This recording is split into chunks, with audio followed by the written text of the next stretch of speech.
मनुष्य को इस संसार में सबसे बड़ा धोखा कौन देता है? राजा वीरसेन बोला, हे राजकुमारी, मनुष्य को संसार में सबसे बड़ा धोखा उसका अपना मन ही देता है। मन ही वह शक्ति है जो हमें सत्य और असत्य, मोह और वैराग्य, प्रेम और घृणा, सुख और दुख के बीच उलझा देती है। मनुष्य सोचता है कि बाहरी दुनिया उसे धोखा देती है, लेकिन वास्तव में बाहरी दुनिया केवल एक दर्पण मात्र है। जो कुछ मन में है वही संसार में प्रकट होता है। राजा वीरसेन का जवाब सुन राजकुमारी सत्यभामा बोली, बहुत खूब राजन, अब मेरे 8वें प्रश्न का उत्तर दीजिए। अगर सुख और दुख दोनों ही अस्थायी हैं, तो फिर मनुष्य दुख से इतना डरता क्यों है और सुख को पकड़कर रखना क्यों चाहता है?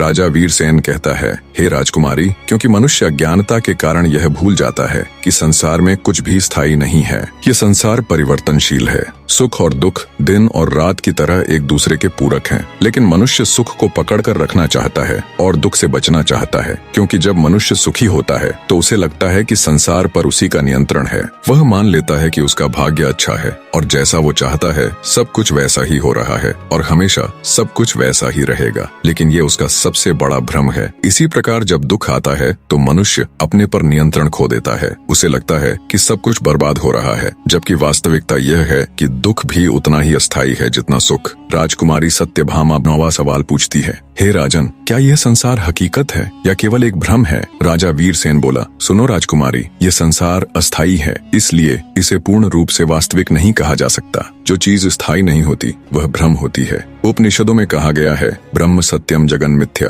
अर्थात ब्रह्म सत्य है, यह संसार माया है। हे राजकुमारी, हम जो भी देखते हैं वह केवल 5 इंद्रियों तक सीमित है। जब हम सपना देखते हैं तो वह हमें पूरी तरह वास्तविक लगता है, लेकिन जागने के बाद वह केवल एक भ्रम होता है। इसी प्रकार यह संसार भी जागृत अवस्था का एक सपना मात्र है। सत्य वही है जो कभी नष्ट नहीं होता और वह केवल आत्मा और परमात्मा है। राजा का जवाब सुन राजकुमारी सत्यभामा बोली, हे राजन, अगर आत्मा और परमात्मा ही सत्य है तो मनुष्य को जन्म से पहले और मृत्यु के बाद का कुछ भी याद क्यों नहीं रहता? राजा वीरसेन राजकुमारी सत्यभामा के 10वें यानी आखिरी सवाल का जवाब देता हुआ बोला, हे राजकुमारी, क्योंकि प्रकृति ने हमें भूलने का वरदान दिया है ताकि हम अपने पिछले जन्मों के बंधनों से मुक्त होकर नए अनुभवों को जी सकें। यदि मनुष्य को अपने पिछले जन्म की याद रहती तो मनुष्य पिछले जन्म के सुख दुख में ही उलझा रहता और इस जीवन को सही से नहीं जी पाता। स्मृति का नाश ही नया सृजन है, अर्थात जब पुरानी यादें मिटती हैं तभी नया जीवन संभव होता है। कुछ लोग गहरे ध्यान और साधना से अपने पूर्व जन्म की झलक देख सकते हैं, लेकिन ये बहुत ही मुश्किल या यूं कहे लगभग असंभव ही होता है। मृत्यु के बाद आत्मा नए शरीर में प्रवेश कर जाती है और एक नया जीवन आरंभ होता है। अगर मनुष्य को सब कुछ याद रहता तो वह कभी भी आगे नहीं बढ़ता। बने रहे